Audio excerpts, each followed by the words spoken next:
I know we talk a lot critically about auditors, but I really do think that they do a lot of useful work. You can't get everything in an employee file. That's not true. So, welcome CJ Ciaramella to Every Other Right, where we explore the most fundamental rights in the United States and how they're being used and abused. Thanks for having me. I wanted to talk about how we got here. You know, I go down these rabbit holes on YouTube. It started with like sovereign citizens, and which is really fascinating, and I might do some stuff on sometime. And you know, moved from there to cop watchers. You know, people who go out and film the cops. Because I'm a big First Amendment guy, as you no doubt are. And eventually, I landed on these First Amendment auditors, and these are people I wouldn't call them cop watchers. They're people who go around to post offices and government offices, and they film and try to see if they'll be prevented from filming. And one of the things they're always talking about is FOIA requests. And so when I hear the word FOIA, there's one name that comes to mind, and that is you. So what is your connection to this topic? I am a reporter for Reason magazine. My name is CJ Ciaramella. I've been at Reason since I think about 2015. And I am I'm a heavy user of FOIA, and I've written a lot about FOIA and transparency and government transparency, not just for Reason, but for a lot of other publications. And for a while, I had a FOIA newsletter that was covering weekly transparency developments. And I followed government transparency issues for a long time through the Obama administration, onward through Trump, and through Biden. And it never seems to be any lack of government secrecy or politicians trying to hide things. I'm not political in this. Well, both of us being Reason-style folks, we criticize both sides, right? That's part of the nature of it. And one of the things that really struck me of the appearance versus reality with Obama was, we're going to be the most transparent government ever. I believe you specifically said that. This is the most transparent administration in history. And then they became like the least transparent government ever. Well, they set out that they wanted to be the most transparent administration in history, and then the White House press secretary had to sit out there for the next 4 years and claim that they were. What are you saying to the people who voted for President Obama, expecting a different take on the state secret argument based on what President Obama said on the campaign trail? The president and the legal team here have and will continue to evaluate and use in a judicious way the notion of protecting state secrets and ensuring that we balance the necessary need for transparency, but also understanding that there are things that can and should be protected for national security reasons. As they were continually trying to increase, government protection. Well, they actually put someone in jail, right? And then, then they went after the guy who did the Benghazi video and all that. I mean, this all goes down its own hill. But it always amazes me that everybody starts out like, I'm going to be the most transparent, and then, yeah. So today, then, we're going to do a deep dive into FOIA and the history and everything. And then at the end, we'll kind of do some little reacting to a couple of First Amendment audits and see what you think about what they say about FOIA. Going actually pre-FOIA, how did government transparency develop? Like, if you go back 100 years, did we have any kind of transparency? There was some open, it was state to state. Some places had some open meeting laws and things like that were supposed to require the governments to operate in the open. I think Florida had an open meeting law in the early 1900s, but it was not very closely followed. The courts construed it pretty narrowly, and at the federal level there wasn't a legal right to access public documents. There was informal and other channels that you could request, but you couldn't go to court and say, you couldn't file a lawsuit and say, no, I have a legal right to look at this record. And that's really the difference that the Freedom of Information Act made. It was passed. We've never mentioned what FOIA is. The Freedom of Information Act, big acronym for this show. It was passed, I think, 1966, if I'm right. It was Lyndon B. Johnson's administration, so it's somewhere in there. But it created a presumptive legal right to look at records the government created. And it listed exceptions, but the important thing it did is it said if the government creates a record, you have a right as a U.S. resident to request that, and unless one of those exemptions can be applied, you have the right to see it. And it was a huge sort of shift in public record law in the U.S., and a lot of other countries eventually copied it. All 50 states copied it. I think Sweden, when I wrote something for FOIA's 50th anniversary, I think Sweden might have actually had like a Freedom of Information Act 200 years prior, but the U.S. was like the first modern one. And a lot of other... Do you know, I mean, was it a Vietnam thing, or what pushed... Because LBJ is not the kind of guy I would think would naturally want to do this. No, he hated it. Lyndon Johnson had to be, in the words of his press secretary, Bill Moyers, dragged kicking and screaming into signing the bill, because the bill said any person, not just a citizen, by request could get out of their government any records the government held, as long as they weren't damaging to national security or to a law enforcement investigation or to personal privacy, basically. LBJ was really reluctant because every one of his federal agencies thought this was a nightmare. You mean people are going to be rummaging through our files? No, we can't do that. But Bill Moyers helped the newspaper editors especially to marshal their arguments about how we really are in favor of open government. One of the fascinating things we found was that Bill Moyers had actually written a really nice signing statement for President Johnson, where Moyers has this ringing language. This legislation springs from our most essential principles. Democracy works best when the people know what their government's doing. They must have access to the policies and rules. Government officials shouldn't be able to pull curtains of secrecy. Good government functions best in the full light of day. What's great about this is that we now know from LBJ's own daily schedule that on the telephone, Johnson called Moyers and said, "Cut that out." It was partly Vietnam, Gulf of Tonkin, and partly a result of growing secrecy in the government. So, like post World War II, especially with nuclear development, the classification system in the federal government had just gone wild. And so it was really, really hard for reporters, even members of Congress, to get reliable information out of the federal government about what was going on. It really exploded under JFK. And that's, JFK had pretty testy relations with the press corps and a lot of transparency advocates over things like Bay of Pigs. And then when LBJ came in, the Republicans really wanted to needle him over, Vietnam and a bunch of other stuff. So what they did is they found a block of, pro-transparency Republicans who wanted to needle Johnson, and a bunch of Democrats who were, also pro-transparency. I think Dick Cheney was one of the original co-sponsors of the 1966 Freedom of Information Act, if I remember. Did he end up regretting that? He later advised Gerald Ford to veto some FOIA amendments in the 70s that were strengthened the FOIA. So yeah, he wasn't later a fan of it. But yeah, that was sort of the genesis of it, was this sort of rearguard Democrat action along with anti-LBJ Republicans that eventually forced FOIA through against Johnson's wishes. He hated it. He didn't want it to go through, but eventually they got enough momentum to pass it through Congress.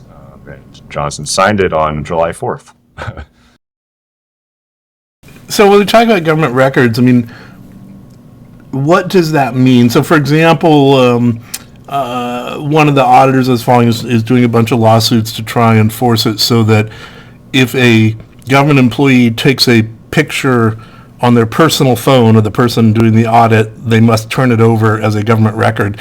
And at least in that case, he had gone all the way up to the state Supreme Court. I think that's where it's sitting now.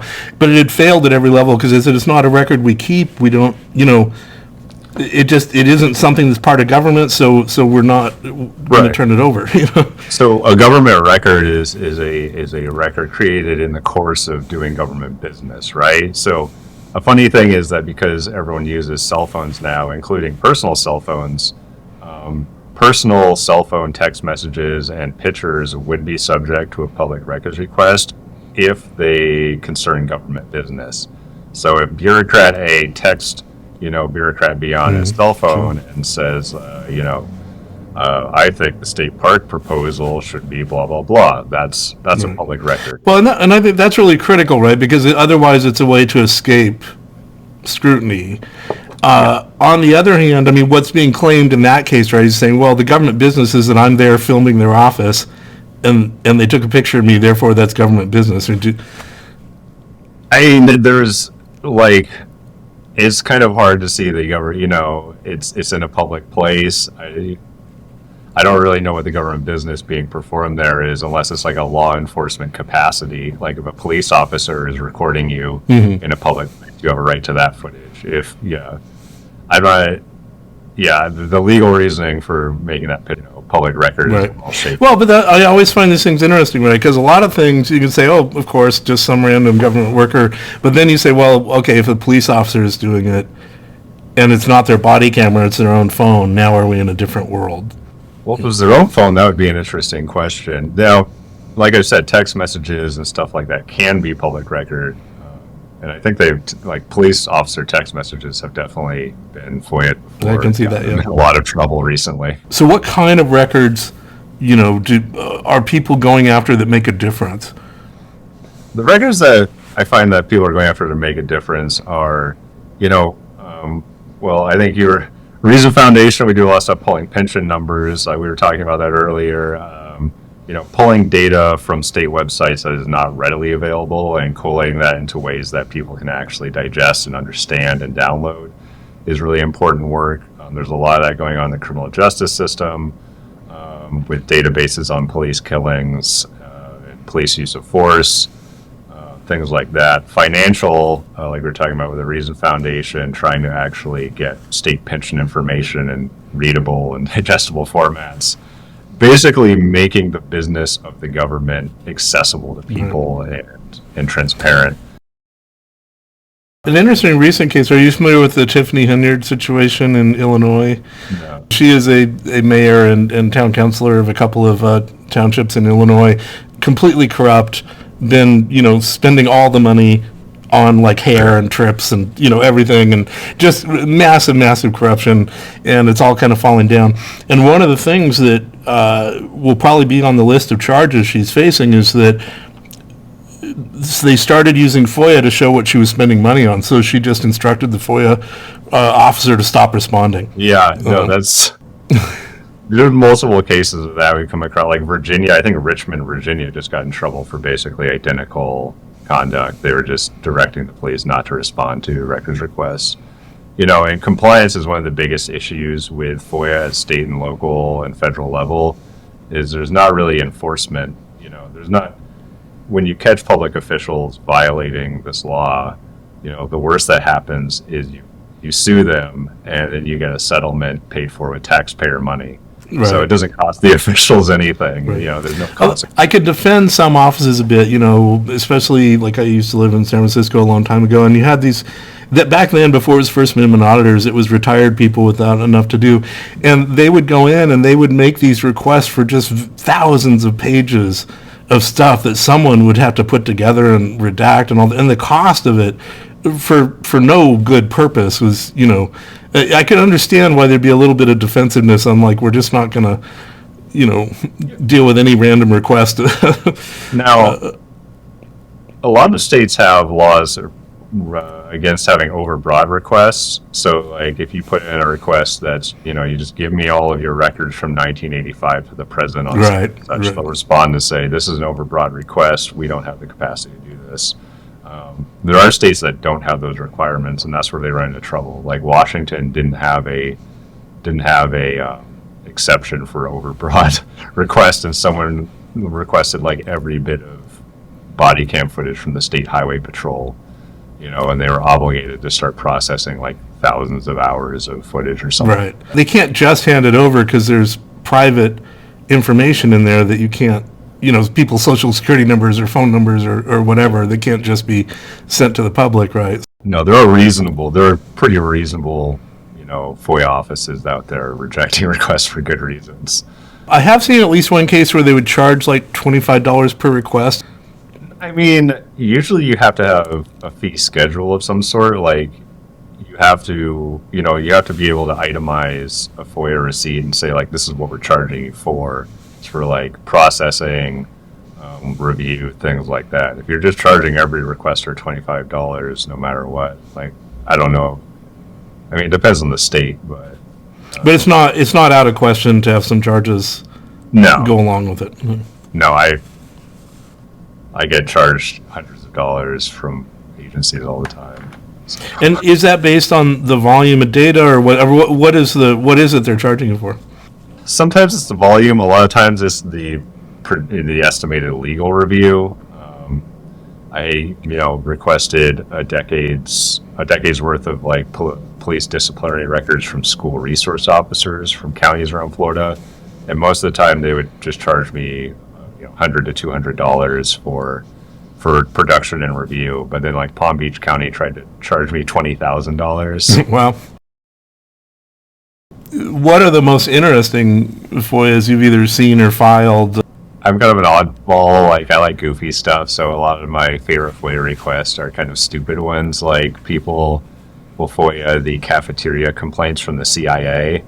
The CIA cafeteria is publicly funded. The comment box is public, so you'll hear people being like, "Oh no, you got rid of like the Greek food this month was terrible," like or something like that. So you can hear the complaints from Langley. You can do the same thing with Amtrak snack card complaints. But I guess on a more serious level, some of my favorite FOIA requests have been a lot of stuff tracking, like during the Trump administration, a lot of my favorite stuff was tracking the Secret Service spending and just seeing how much money they were funneling into, Trump properties and things like that. I like, that's sort of just like petty level sort of self-dealing. And tracking that, I think, is a great use of FOIA. Biden administration, let's see. We did find out that he was using alternate email addresses through some FOIA requests. So, yeah, that was during his state or Obama administration, but we found out that Biden had several alternate email addresses that he wasn't supposed to be using. Yeah, I suspect that's really common. We saw that with Hillary. That was a pretty egregious case. I recall, I mean, this isn't directly FOIA related, but somebody figured out like when a military action was about to launch because of the pizza orders, like from, a CIA office or something, or FBI offices. So yeah, you never know what information might lead you to something. Level. Yeah, exactly. Are there things that people don't usually ask you about, or anything you think is interesting in this space that people don't normally think about? I think it's just the reason I follow transparency stuff a lot, and especially at like even at state and local levels where it's like a small township is like reverse suing someone for filing a FOIA request against them, because I think it's interesting to see how far your rights go and where your rights sort of meet, where the rubber meets the road when it comes to, your rights and the government actually following its own rules. So if you want to see how much your local officials actually respect the rule of law, go ahead and put in a FOIA request and see what they do. You might get some interesting results. It is always quite surprising when you find out how little respect a lot of public officials have for the law. Well, it sounds kind of imposing. Like, I've never done anything like that, so I'd feel like there's like complicated paperwork involved or something. What do you actually do? No, I mean, to file a public records request, you don't have to use a lot of legalese. You can use plain language. There are form letters you can look up online to give you an idea, like the Reporters Committee for Freedom of the Press. I'll say that again, the Reporters Committee for Freedom of the Press. RCFP has great resources on its website. You can just start out if there's something you're interested in, like you can put in a pretty narrow FOIA request, see if they'll hand over the documents. Most places have websites these days, right, or web form. And your city so, are level. you doing it like at the state level or city, or where do you go? Right. Well, I mean, it depends on where you want to go. I file at local, state, and federal level, just depending on what's interesting. A lot of them, the requests I file are reactive. Like if I see something, a news story, I'll be like, oh, I wonder how many times that's actually happened. Like one example is I kept reading these stories in Detroit about Detroit police shooting dogs, like family pets during raids. And one of the news stories said that there had been a destruction of animal report filed in the case. So this little light went off in my head, and I said, oh, well, if they file that report every time they shoot a dog, then I could see every time the Detroit police shot a dog and find out what's happening. So I did, and I got all the reports for like 2 years. Wow. And looked through them, and, it's like, that's what I mean by finding something that interests you or piques your interest and following up on it with a records request. So, have you ever done a request that led to a story or something that caused a law change or caused somebody to have to quit or? The quitting, not so much. I did get a law change with one of my co-authors. We used a FOIA request to get data showing where all the drug-free school zones in Tennessee were, which are drug-free school zones are in all 50 states. It's like if you possess drugs within so many feet of a school, park, library, daycare, whatever, you get enhanced penalties. In Tennessee, the zones were 500 feet wide, which is like 3 city blocks at least. And when we got the data showing and mapped it out using mapping software, we found that I think it was 38% of Memphis was covered in drug-free zones. It was covering large swaths of urban areas. And basically, if you committed a drug crime in these cities, you were going to get an enhanced sentence from you would go from a C level or a C level felony up to a B or A level felony, which was equivalent to murder or rape for a pretty small amount of drugs, even at night or just driving through if you're pulled over in an area. And so after we published our story, a couple of years later, the Tennessee legislature passed a law to shrink those zones. Oh, it went from 1,000 to 500. Excuse me. I'm sorry. The zones were 1,000, and they shrunk them down to 500 feet. Right. Yes. So related to that, I've heard about people who get, as part of their probation or after they've get out of jail, they're not able to be anywhere within X feet of whatever. And then, like what you're talking about, you'd map out the city, and there was absolutely nowhere they could live that wouldn't violate the rule. Yeah. Yeah. Most of the time, they're sex offenders, so people don't really care about it. But yeah, it's the same thing sort of happens. There's in Fort Lauderdale, Florida, because of the restrictions, there's nowhere for sex offenders to live except for this strip downtown where they're all homeless and living in a parking lot. And I mean, it sounds bad when you say sex offender. One of my concerns always, and maybe it's getting a little bit better over the years, but you'll have some 17-year-olds who slept with a 16-year-old and now they're a sex offender and now they can't live anywhere and now they can't get a job. Well, let's take a look at some of what these auditors are doing and see what you think about it. Should be fun. So this is a person who's just coming in and saying they want to do FOIA requests. So let's see how this goes. Doesn't seem like. Is there something we can help you with? No, not right now. Appreciate it. I'll let you guys know. Okay. Is there a reason you're taking? Because that's not necessarily public information for you to take a picture of. Well, it's out in the open. Yeah, but not necessarily for your records. Think maybe you guys should put it away? You want me to hand it in to you so you could keep it private? So this is one of the very common auditor things, is they say create your own privacy. I shouldn't be able to come in and view with my camera documents that have sensitive information. And I think to some degree they have a point, but I don't know, what do you think about that? Is this at a clerk's office? Yeah. Yeah, it looks like Miami almost. Yeah, I mean, I've run into similar things where I've been trying to look at court records, and they were very firm. I could pay to photocopy a record, but they wouldn't let me take a picture of it with my phone, which was kind of funny. I was like, no, you got to pay 10 cents to have it photocopied. This gets into a weird area because there are privacy concerns in like these areas. Generally, courtrooms are public, though. Like, courtrooms are public buildings. There are restrictions on cell phones inside courtrooms. Well, a lot of times this comes up with, say, Social Security or Post Office, and especially, I think, more valid these days is like Social Security, where they say we have people coming up to the counter, giving us private information, and they're saying, well, create your own privacy. Well, that would basically mean they would need to put like a pod around the person. So part of the way they're creating their own privacy in their defense is to say you cannot film in here. Yeah. I mean, like, I like... I find that auditors have some value in, asserting public rights in like police stations. There's a big case in New York where you are allowed to film inside police stations, but the police were arresting people for doing it. Like, there's some cases where I don't really get I'm not seeing like the First Amendment value in some cases of like going in and filming in the clerk's office. Well, and that's where I think it's really interesting to look at this, because the reality is the kind of auditor we're showing here is just there to cause trouble and right, yeah, and get YouTube clicks when they get into fights with the workers and the police. But when they say create your own privacy, I think that there's a point to that. Like, you shouldn't have confidential stuff just laying around, and sometimes people do.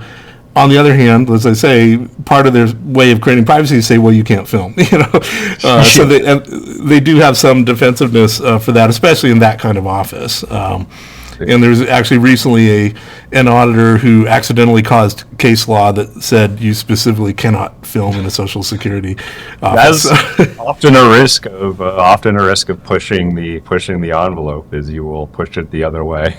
Yep. Well, it's the same guy. I've actually got several from him, and each one is has its own little thing. So let's. What's your guys' names, by the way?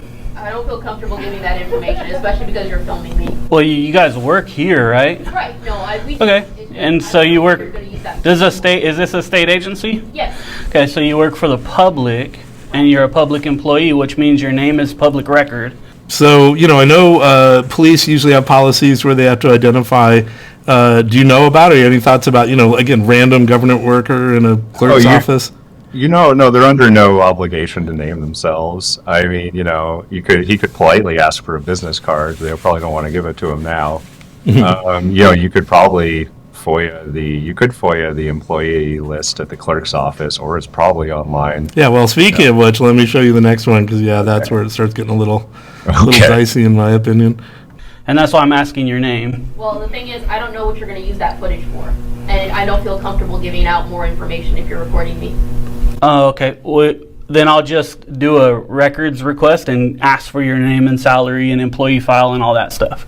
Okay. Or you could just give me your name, make it easy on me. Or I can get everything that you have in your employee file. No, you can't get everything in an employee file. That's not true. Oh, really? What kinds of stuff wouldn't you be able to get? Well, it depends on the state, but a lot of states have pretty strong protections for internal employee files on things like performance and reviews and discipline and things like that, especially for first responders, although some of that's gotten repealed in recent years. But states like California and New York have pretty strong protections for like performance reviews and things like that in employee files. Yeah, and unfortunately, what we're seeing here is it's a common I want to make clear that there are excellent auditors, especially cop watchers, who have made a difference in the world and are doing good work. Yeah. And then there's this set of people who are just making money off of YouTube by creating fights. And this is an unfortunate, very common intimidation tactic. Anyone in the office who stands up to them, they'll say, I'm going to put your salary and your name and your phone number online, and they're literally doxing them, and they will then sometimes manage to get them fired, get dozens or hundreds of people to call into the office, et cetera. It's and you're really on, if it's someone who really has a viewership and engagement with their viewers and is willing to do that when they put that information up, you can really mess up, a person or an office. It's a really unfortunate thing. Yeah. Now, Liz, I come at this my FOIA work and transparency work is I write a lot about criminal justice, so I'm usually coming at this from perspective of interacting with police. And this sort of confrontational stuff is not how I advise people. You know, like I appreciate what the auditors do, like, you know, asserting their rights and things like that. I usually come at things from a like, how do I get out of this situation with the least amount of conflict? Right, so, but you're not trying to get money off of YouTube clicks. No, yeah. I'm like, how do I get out of here with the least amount of trouble? No, I do not advise these tactics if that's your goal. All right, let me do a public records request then. Oh, now you guys are refusing to help me? Well, we've already asked you if you need help. I just said now I'm going to do a public records request. Yep. Okay. So this is another tactic, and I don't know if you know the rule about this or what the reality is that this kind of auditor claims that every single government office is required to accept a records request. So when they're about to get thrown out, or when someone says, do you have any business here, they say, oh, I'm filing a request. And then the request will be like, I need all the employees in the last year, or something like that, right? No, they're not going to do anything with it. It's just a way to sort of keep from getting kicked out. You know, you do have the right to request, and you do have the right to inspect records in person if they have the records on hand. Like, that's the reason you can go to a police station and say, let me see the arrest logs. And, you know, they'll pull out you know, they still have paper logs. They can pull them out and show them to you. You can also file a request in person. You know, I mean, usually you have to at least write it down or something, but the law that'll be the next part. But the other claim they make, though, is that I can go to any office and make any request, and it's their responsibility to forward it to the right place.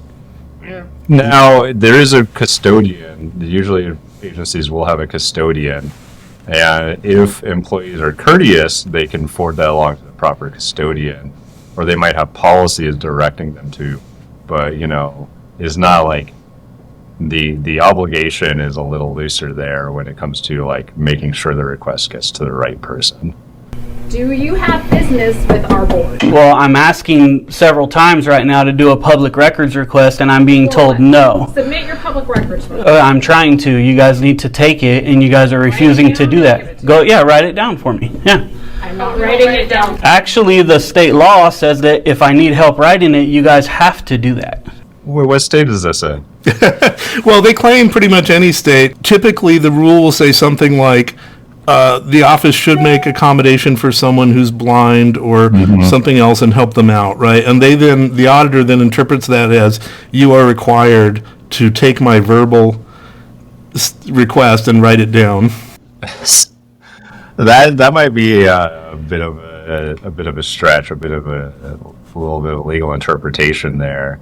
I think you can make requests, communicate them verbally. I think a lot of offices, probably for record keeping, would make you at least write them down if you can. And they will sometimes troll them by saying, I can't write. And when they say you can go to our website, they say I don't have internet access, even though they have a phone and a YouTube channel. Right. But again, the claim in their defense would be to say, I'm testing this. I'm testing to see that a blind person could make this request. And the thing is, if you had started out being reasonable and polite, they might have actually helped you. If you had said, like, can you help me make a records request? How do I do this? You know, when I give FOIA talks, I tell them, you know, you should start out very polite, and it will get you a lot further. So this one, so that was that guy. I just thought it was really interesting. It actually happened just a week or two ago, so it's really fresh, and it touched on all these different FOIA things. So I thought that was helpful. This one is a different one, and it's a very brief clip, and I'll explain a little bit of it once I've shown it to you. So. Okay, well, I made an anonymous FOIA request with you. Yes. And I gave you my email. You remember that? I emailed you. Yes, you did, and you used my first and last name. So how did you get that, sir? So she has had a bit of a fight with this clerk because she came in and she made an anonymous request. He was clearly didn't enjoy working with her, so he figured out her name, and he figured out that she had a a couple of unresolved criminal things. She had a fine that she'd never paid, and she had a court thing she'd skipped out on. So he both sent her a bill for the fine she hadn't paid and set up a court date. And the reason I thought this was interesting is technically that stuff's totally legitimate, right? And he said they even have a department that had been created to go back and get old fines paid and that sort of thing. But he's also clearly doing it as recourse for her making this request. And so there's two things for me here. Is there such a thing as an anonymous request? And what do you think about him sort of taking these actions? First of all, yes, there are such things as anonymous requests. Some states have passed laws in recent years to stop that and require you to give your full name and sometimes be an in-state resident to file a public records request to sort of stop this behavior. They don't like anonymous requests. I think Detroit wants. I usually go by CJ, and Detroit made me give them my full name before they would process one of my requests. Two, that is government retaliation, even though it is completely above board in terms of using probably open sources to figure out her name and see that she had outstanding fines. It's still pretty obvious government retaliation. For something that is, not actually, it's something that is within her right to do, to file an anonymous request. That's I don't know. Do you allow adult words on your Sure. podcast? That's pretty shitty behavior. Yeah, so that's why, part of the inspiration for doing this channel for me is that on the one hand, I really value civility, the stuff I've been talking about, and I really dislike it when somebody attempts to use power over other people who can't really fight back. And on the other hand, every once in a while, I see one of these things he screwed her over in a way that, seems pretty close to illegal maybe, or, actionable in some way, or at least something that should get you in trouble with your boss, Yeah, it's a pretty clear case of government retaliation. It's inappropriate. I know it's probably illegal because I doubt unless he accessed a private database and properly accessed the information, he did nothing except pass along. But yeah, it's government retaliation. Probably deserves. You mentioned the name thing, but have you ever had to deal with anything like that? Not really. I've had to deal with non-compliance and sort of getting jerked around. But not as far as having my name leaked or facing retaliation or anything like that. I've been at least fairly lucky in that department. When you're media, people know they know government officials are usually less likely to go after you if you're in media. Interesting angle here that auditors deal with, and sometimes with police, is they'll say she did, oh, you published this. He didn't publish it. I mean, he didn't publish her name. The only publishing going on is the person putting up the YouTube video. Right. And so there are people so the police will sometimes, to tweak somebody, they'll intentionally say their name and where they're from. And then they're like, oh, you're violating the law because you're saying this knowing that I'm live streaming it to YouTube. Yeah. Yeah. There's police do stuff like that. There's also been cases where police will start playing copyrighted music when they see people auditing them to get it. That has gone down because technology has defeated it. It's much easier now to just push a button that will get rid of the music. But it does come up, and I have seen people they get quite upset about it because it's about the YouTube clicks. But I think that legally, it's an interesting question when that question of is the cop publishing that, because the cop isn't publishing it, the person is. But if the cop knows that the person is doing that, have they violated something? I mean, you get into weird, I guess because let's say a news reporter comes up and is filming you and you say things that are inappropriate or private, confidential information, but you're not the one who published it. It was CBS who published it, right? So there's always these interesting angles you get into with this stuff. Cops do this all the time in regards to privacy. Whenever you see a defendant getting perp walked in New York City, and all the cameras are there. Cameras aren't there because they magically knew when the perp walk was going to occur. They knew because law enforcement tipped them off, so that they could get a good shot of the defendant in handcuffs, looking like a criminal. So there are instances of police and officials like sort of setting up information, private information or damaging information be published, and it is also regrettable. Well, so let's close out with, I mean, it sounds like you would kind of encourage people to maybe think of a question or something and try filing one of these. Yeah, you should know your laws and know how to file a public records request, be active and see what your government is doing. There are fewer and fewer newspapers these days to actually do that. So it's falling more and more on regular people to try and do this. And I know we talked a lot critically about auditors, but I really do think that they do a lot of useful work, keeping police and government officials honest, and making sure that our laws are actually being followed as written. So, I think these are all useful activities to protect our First Amendment. There's one guy, I haven't looked into it deeply, but I find it kind of interesting. He goes to all these, I think it's like city hall offices or something, in the middle of nowhere, and he has this checklist.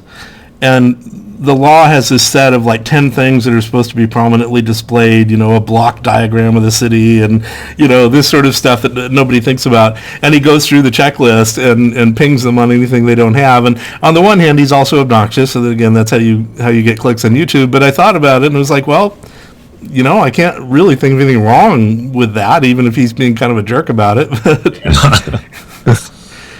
It's like I said, the attitude is not always my style, but I do appreciate the aims most of the time, or at least in a lot of the more serious auditor clips I've seen.